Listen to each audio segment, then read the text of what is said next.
आइए शुरू करते हैं आपका video. MGP Rohilkhand BA part 2 semester आपका 4 है, इंग्लिश लिटरेचर। पेपर का नाम है Indian literature and translation. Mid term exam आपके आज होने वाले हैं। 25 मार्क्स का आपका पेपर आएगा, 25 नंबर दिए होंगे, 25 के क्वेश्चन होंगे। तो इसमें क्वेश्चन देख लेते हैं इंपॉर्टेंट क्वेश्चन के साथ में। उम्मीद है इसमें से आपको क्वेश्चन मिलने की संभावना रहेगी 100%। तो फटाफट मैं इसके आंसर बताता रहूँगा। जो भी इसमें ऑप्शन राइट आपका आंसर है, और वीडियो को शेयर कर दिए दोस्तों में और लाइक भी करिएगा। तो पहला क्वेश्चन है, व्हाट आर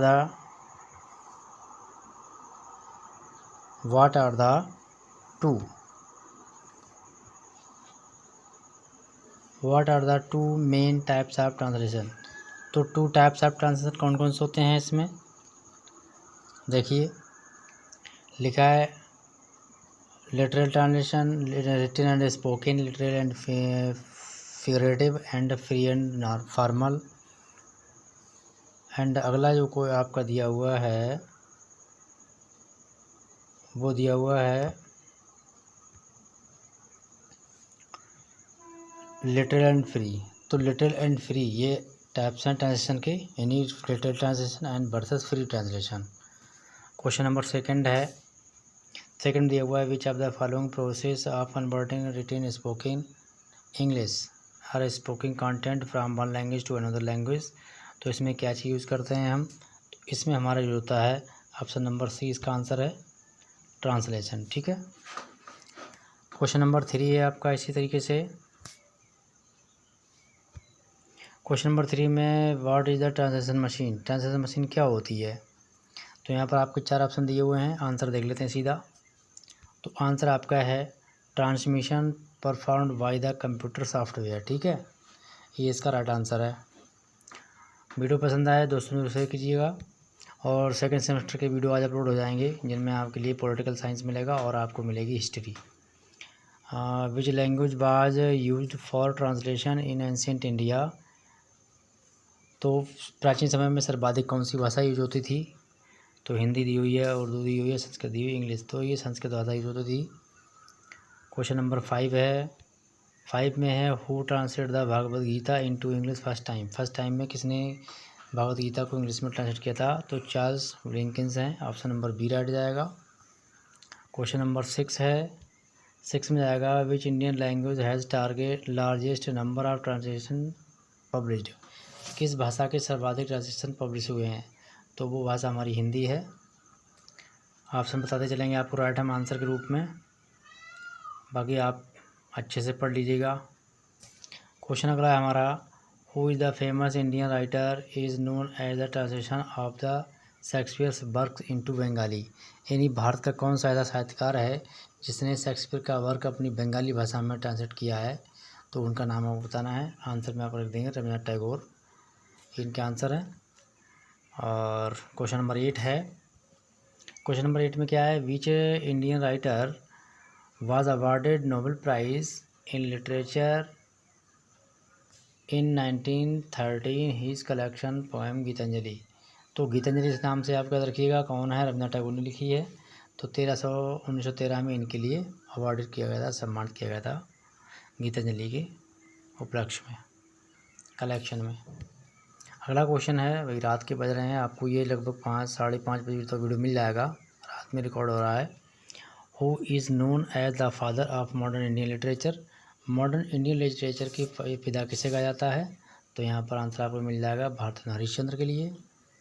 अगला क्वेश्चन नंबर 10 है। क्वेश्चन नंबर 10 में आपका, who is the consider of the first professional translator in India having working the British East India company in the late अंतिम 18th century and early the 19th century. यानी 18वीं शताब्दी के बाद में और 19वीं शताब्दी के शुरू में किसने मतलब आलोचना की थी सबसे बड़ी? तो वो हैं आपके राजा राम मोहन राय, जो कि ये समाज सुधारक थे। अगला क्वेश्चन है, क्वेश्चन नंबर आपका है 11, who was the first Indian women translate the Quran into English. वह कौन सी महिला है भारत की जिसने सबसे पहले कुरान के लिए इंग्लिश में ट्रांसलेट किया? तो आंसर होगा इनका बेगम आयशा सुल्ताना। अगला क्वेश्चन है, which India which India language has largest number of translation in Quran of the Quran. Quran को सर्वाधिक किस भाषा में ट्रांसलेट किया गया है भारत की? तो यहाँ पर आपके आंसर दिए हुए हैं उर्दू, हिंदी, बंगाली एंड इंग्लिश। तो ये बंगाली में सर्वाधिक उर्दू चेंज हुई है, ट्रांसलेट हुई है, उर्दू कुरान को किया गया है। क्वेश्चन नंबर हमारा है how many kinds of translation in Indian literature in translation. Translation में हम किस प्रकार के ट्रांसलेशन यूज़ करते हैं? तो दो प्रकार के यूज़ करते हैं। दो तरीके समझ सकते हो, Hindi to English, English to Hindi, या फिर समझ सकते हो आप literal translation and versus free translation, इस तरीके से। ठीक है, चलिए बढ़ते हैं आगे, क्योंकि क्वेश्चन काफ़ी हैं तो पहले इनको पूरा करना फटाफट आपको, और वीडियो यूज़ कीजिएगा आप दोस्तों में। अगला क्वेश्चन दिया हुआ है आपका विच type of translation is more focused on the maintaining the accuracy of the source of text. तो इसमें आपका ऑप्शन जाएगा राइट सी। और क्वेश्चन नंबर 15 है आपका, 15 में विच type of translation is more suited from the literary works. Literary translation, free translation, Google translation, all of this. तो free translation इसका आंसर बनेगा। और ट्रेन निकल रही है, आपको बजाती होगी। क्वेश्चन नंबर अगला है हमारा which type of translation is typically use to diplomatic communication. Diplomatic communication के लिए कौन सा ट्रांसलेशन सर्वाधिक यूज होता है? तो यहाँ पर फ्री ट्रांसलेशन दिया हुआ है, लिटरल ट्रांसलेशन दिया हुआ है। तो ये यहाँ दिया हुआ है option number C, both can be effective depending on the specific content and context. C right है इसमें आपका ऑप्शन। क्वेश्चन नंबर आपका 17 है, 17 दिया हुआ है which translation is typically used for film and TV subtitles. इसमें कौन सा यूज़ करते हैं हम? तो यहाँ पर भी आपका जो ऑप्शन है वो सी जाएगा right, both can be effective depending on the specific content and context. ठीक है, क्वेश्चन नंबर आपका है 18 which of the following technologist is used for speech to text translation. तो यहाँ पर आपके ऑप्शन 4 दिए हुए हैं, हम आंसर को देख लेते हैं। आंसर में अभी है ऑटोमेटिक स्पीच रिकग्नाइजेशन, ये इसका ऑप्शन राइट बन जाएगा आंसर ग्रुप में। क्वेश्चन नंबर आपका है 19 विच of the following is popular open source software used for translation. Microsoft word, Google translate, यानी ओमेगा, ये इसका आंसर बनेगा। ठीक है, अगला आपका है which of the following is an example of translation management system. Skype, Dropbox, Google translate, आपका रहेगा डी लास्ट वाला, जिसमें आपका आएगा ओमेगा क्यू। ठीक है, ये वाला रट जाएगा। अगला क्वेश्चन है which of the following is the factor of consider when selecting A translation tool और टेक्नोलॉजी। तो इसमें आपके लिए ऑप्शन राइट जाएगा आपका, मतलब यहाँ पर सारे ही हैं, सपोर्ट लैंग्वेज ये भी आएगा, ट्रांसलेशन एक्यूरेसी ये भी रहेगा, कॉस्ट ये भी रहेगा, यानी कि ऑल ऑफ दीजिए सभी आपके काम में आने वाले हैं। अगला क्वेश्चन है 22 में क्या है, who wrote the story of Pinjar. Pinjar जो कहानी है वो किसने लिखी है?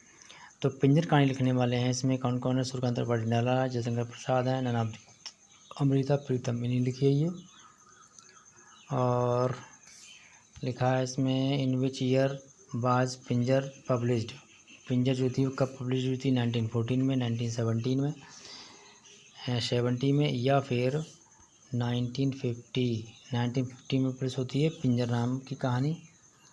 अगला क्वेश्चन है आपका, लिखा है who translated Pinjar into English. Pinjar को इंग्लिश में किसने ट्रांसलेट किया है? सुधा ने किया है, विजय तेंदुलकर ने किया है, खुशवंत सिंह ने किया है, राशिद खान ने किया है।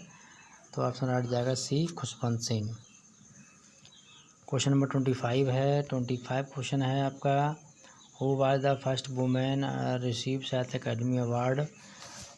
भारत की पहली महिला जिसने साहित्य अकादमी अवार्ड जीता है, पुरस्कार प्राप्त किया है, उनमें महादेवी श्वेता वर्मा हैं, श्वेता देवी हैं, अनुति राय हैं, इनके आंसर बनेगा आपका अमृता प्रीतम।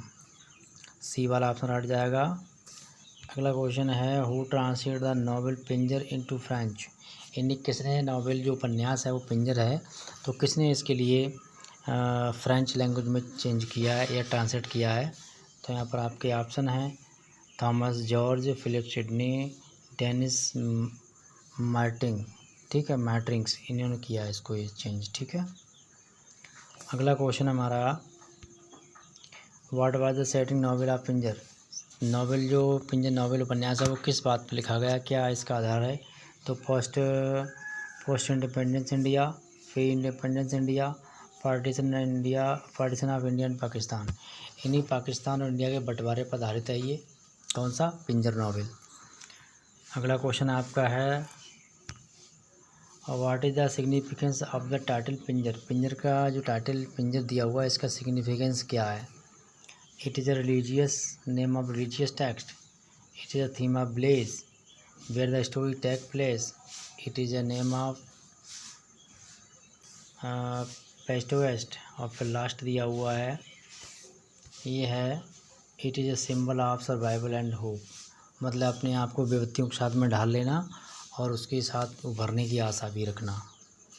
ठीक है, क्वेश्चन नंबर 29 है।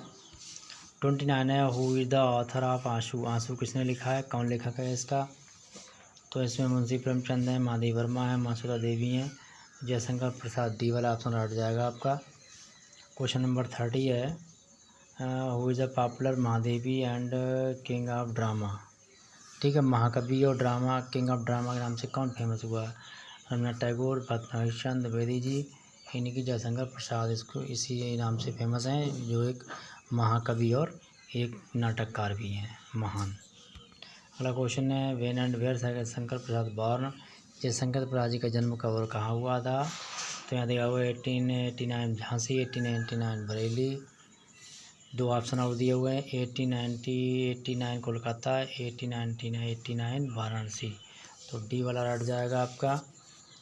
अगला क्वेश्चन दिया हुआ है Jaishankar Prasad begin writing pottery इन। जयशंकर प्रसाद ने अपनी जो पोट्री है, काव्य कथाएँ हैं, किस भाषा में लिखना शुरू की थी? अवधी में, खड़ी बोली में, मैथिली में, यानी कि ब्रज भाषा में इन्होंने लिखना शुरू किया था इसके लिए। अगला क्वेश्चन आपका है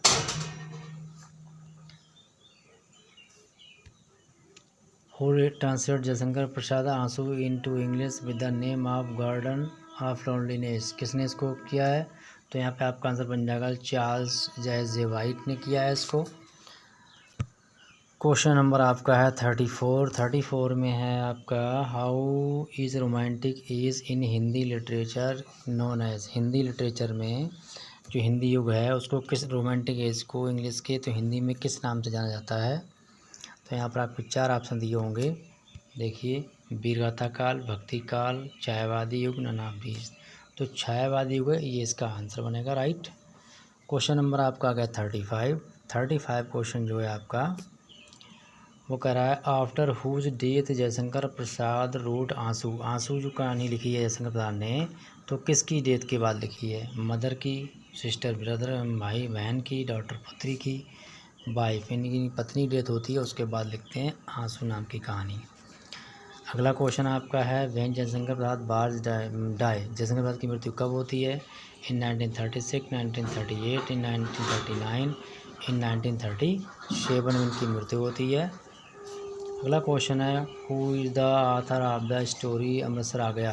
अमृतसर आ गया ये कहानी किसने लिखी है? तो इसमें आपके राइटर हैं मोहन राकेश, भीष्म साहनी, भारत हरिश्चंद्र। तो ये कहानी लिखी इन्होंने, आपका ऑप्शन जाएगा राइट बी वाला, भीष्म साहनी ने लिखी कहानी को।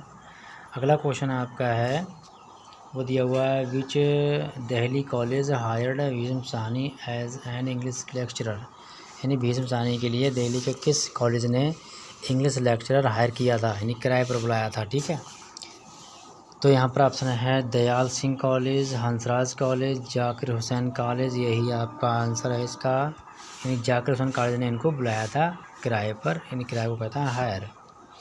ठीक है, अगला है when did Bhisham Sahni get Padma Bhushan award in Hindi literature. Hindi literature में भीष्म साहनी के लिए पद्म भूषण अवार्ड कब दिया गया था? 2001 में, 2002 में, 2004 में, 2003 में। तो ऑप्शन रट जाएगा आपका बी इन 2002, 2002 में नहीं मिला। ठीक है, अगला क्वेश्चन आपका है what is the English version of the story Amritsar Aa Gaya. Amritsar Aa Gaya कि इंग्लिश वर्जन क्या है? The train has arrived Amritsar, the train has departed from Amritsar, none of these. तो ऑप्शन बी जाएगा right, the train has reached Amritsar. यानी ट्रेन जो है वो अमृतसर पहुंच गई या पहुंच चुकी है। What is the setting of Amritsar Aa Gaya. Amritsar Aa गया का आधार क्या है, किस आधार पर लिखा गया है? तो during the world war second, before partition, after partition. तो ऑप्शन रट जाएगा D, during the partition India and Pakistan. Bharat और पाकिस्तान के बंटवारे के समय लिखा गया है नाटक ये। Amritsar Aa Gaya. What is the conflict in Amritsar Aa Gaya. Amritsar Aa गया में क्या कॉन्फ्लिक्ट है, मतलब क्या मतभेद है? तो इसमें मतभेद है इनकी जो युद्ध हुआ था, the conflict between love and duty, the black between tradition and modernity, the conflict between Hindu and Muslim. ये हिंदू और मुस्लिम में युद्ध हुआ था, उसके बाद पर आधारित है कहानी अमृतसर आ गया। अगला क्वेश्चन आपका है 44 देन भीष्म सानी बॉर्न। भीष्म सानी का जन्म कब हुआ था? तो सीधा मैं आंसर आपको बता दे रहा हूँ। इनका जन्म हुआ था 8 अगस्त 1915 के लिए। अगला क्वेश्चन है who wrote the story the Hunt. The Hunt नाम की कहानी किसने लिखी है? महादेवी वर्मा ने लिखा, अमृतसर प्रदेश लिखा है या फिर शंकर प्रसाद? आंसर आएगा आपका मासूता देवी ने लिखा है द हंट कहानी को। ठीक है, अब इसमें आपका अगला क्वेश्चन है Mahasweta Devi was honoured various literary award such as. किस प्रकार से इनके लिए पुरस्कृत किया गया? तो यहाँ पर इन्होंने 3 पुरस्कार दिए हैं, तीनों इन्हें प्राप्त किए हुए हैं। साहित्य अकेडमी अवार्ड इन बंगाली में, जनपद अवार्ड और रोमन मैस्वे अवार्ड, ये तीनों ही अवार्ड इन्हें मिले हैं, अर्थात ऑप्शन नंबर डी राइट जाएगा। ऑल ऑफ दीजिए सभी। अगला क्वेश्चन है मासूता देवी वाज बॉर्न। इनका जन्म कब हुआ था? तो इनका जन्म होता है इन 1926 1926 ईस्वी में। क्वेश्चन इंपॉर्टेंट है, अच्छे से आप पढ़ लीजिएगा, आपका पेपर अच्छा जाएगा उम्मीद करते हैं। अगले बाद में आपको मिलेगा मॉडल पेपर। और आज सेकेंड सेमेस्टर के जो बच्चे मांग रहे हैं हिंदी लिटरेचर और हिंदी लैंग्वेज जिसका है वो बता दें किस डेट में है, तो हिंदी लैंग्वेज का भी अपलोड हो जाएगा। Which political leader Mahasweta Devi support. Mahasweta Devi के लिए किस राजनेता ने सपोर्ट किया था? तो यहाँ पर दिए हुए हैं सुषमा स्वराज, नरेंद्र मोदी, इंदिरा गांधी। इनमें से तो कोई नहीं है, लेकिन आपका जो चौथा ऑप्शन है वो है ममता बनर्जी, ये आंसर है इनका राइट। अगला क्वेश्चन है बेन मासूता देवी डाय। मासूता देवी की मृत्यु कब होती है? इनकी मृत्यु होती है 2016 में। इन पर नरेंद्र मोदी जी एक ट्वीट करते हैं। लिखा है who gave the statement about marry you look like a Hema Malini. कि किसने स्टेटमेंट कहा था कि तुम बिल्कुल हेमा मालिनी जैसी लग रही हो? तो इसमें हैं जालिम सिंह हैं, बनवारी हैं, तहसीलदार हैं। तो तहसीलदार सिंह जो हैं इन्हीं ने कहा था और इन्हीं के साथ इनकी शादी हुई है।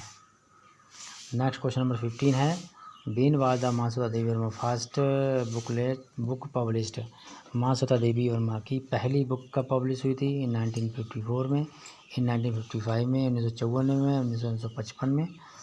तो राइट आंसर आपको जाएगा पब्लिश इन 1956 1956 में प्रकाशित होती है। अगला क्वेश्चन है हु रोड द प्ले आधे अधूरे। आधे अधूरे यानी कि हाफ पे इंग्लिश में कहते हैं। किसने इस नाटक को लिखा है? तो इसके नाटककार हैं मोहन राकेश। मोहन राकेश ने लिखा है इस नाटक के लिए। अगला क्वेश्चन हमारा है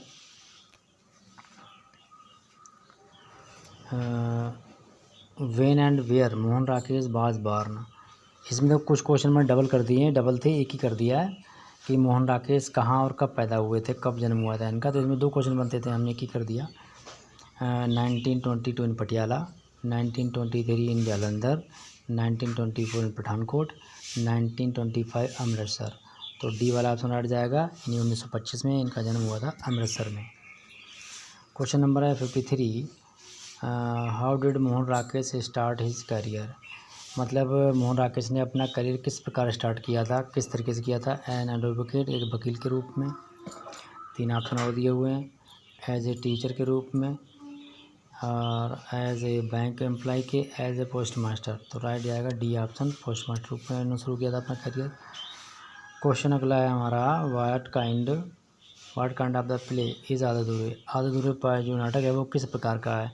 ऐतिहासिक है, कॉमेडी हंसी वाला है, या रोमांटिक है, या रियलिस्टिक? तो रियलिस्टिक है ये से बिल्कुल सच्चाई पर आधारित है। ठीक है, कौन सा नाटक? आधे अधूरे। ठीक है, जो कि मोहन राकेश के द्वारा लिखा गया है। इसको इंग्लिश में कहते हैं half way house. Who is the central character of the play आधे अधूरे जो प्ले है उसका मेन कैरेक्टर क्या है? तो मेन कैरेक्टर सावित्री है। इसी पर पूरा आधारित ही नाटक है ये।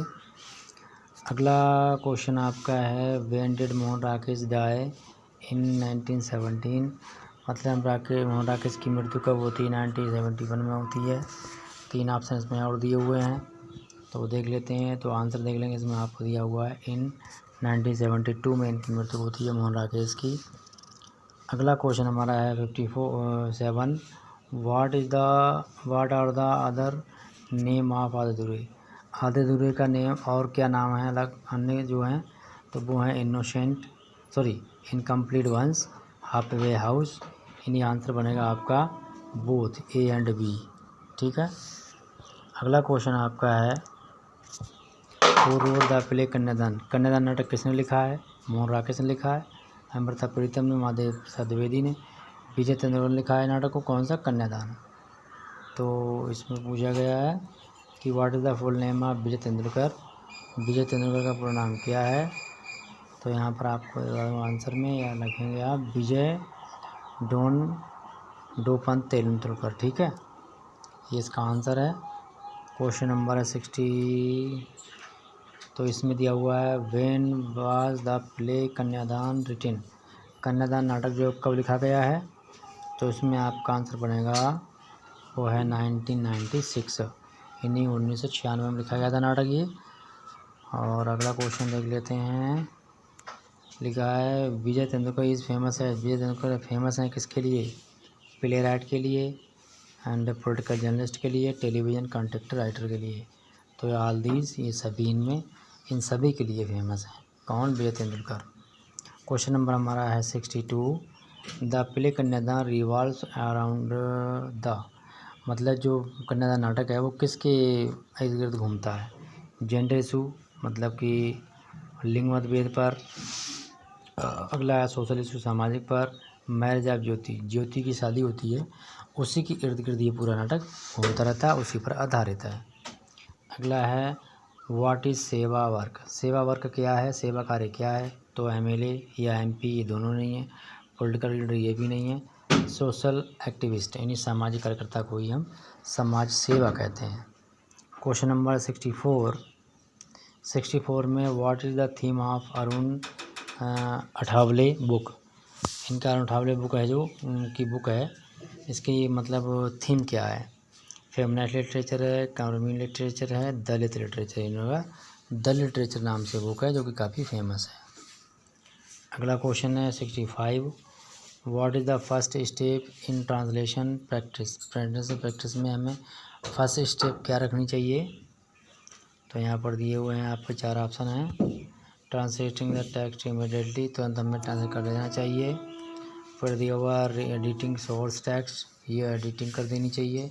तो राइट जाएगा read and understanding the source text. हमको सबसे पहले उस टेक्स्ट को अच्छे से पढ़ना है और समझना है। क्वेश्चन नंबर 66 है which of the following is don't in translation practice. कौन सी कार्य या कौन सी मिस्टेक हमें ट्रांसलेशन करते समय नहीं करनी चाहिए? देखिए आपकी 8 यूनिट थी इस पेपर में, 8 यूनिट से क्वेश्चन सिलेक्टेड हैं और उम्मीद है आपको इससे क्वेश्चन मिलने की संभावना पूरी रहेगी। तो इसमें सबसे पहला इसका आंसर तो आपका ही बनेगा। फर्स्ट ऑप्शन है using machine translation without human editing and review. मतलब बगैर किसी व्यक्ति के रिव्यू दिए हुए देखे हुए हम यूजिंग मशीन ट्रांसलेशन का यूज़ करते हैं। फिर दिया क्वेश्चन नंबर 67 है which of the following is do in translation practice. हमें ट्रांसलेशन प्रैक्टिस करते समय क्या करना चाहिए या हम क्या करते हैं? तो क्या करते हैं देख लीजिए। Working with trusted network courageous and peers to improve your skill and knowledge. हम अपने कार्य को विश्वास के आधार में कार्य को करते हैं और उसके अच्छे नेटवर्क से जुड़ने के लिए अपने आप की स्किल और अपनी नॉलेज यानी ज्ञान को बढ़ाते हैं। ठीक है। क्वेश्चन नंबर हमारा 68 है। 68 में दिया हुआ है which of the following is don't in translation practice, हमें कौन सा काम ट्रांसलेशन प्रैक्टिस हमें नहीं करना चाहिए। तो इसमें आपके ऑप्शन दिए हुए हैं, using appropriate tone and style और टारगेट ऑडियंस पर्पस ट्रांसलेशन, इसे नहीं करना चाहिए। या अब आप क्या यहाँ पर ऑप्शन दिया हुआ है B, using subjective language and based terminology that may affect the accuracy and subjectivity of the translation. तो आपका जो बी है वो राइट है इसमें। ठीक है, क्वेश्चन आपके कंप्लीट हो गए। मिलते हैं नेक्स्ट वीडियो में किसी अन्य विषय के साथ में। तब तक के लिए खुश रहिए, मस्त रहिए। वीडियो को लाइक शेयर करते रहिए, कमेंट जरूर कीजिएगा। Thank you.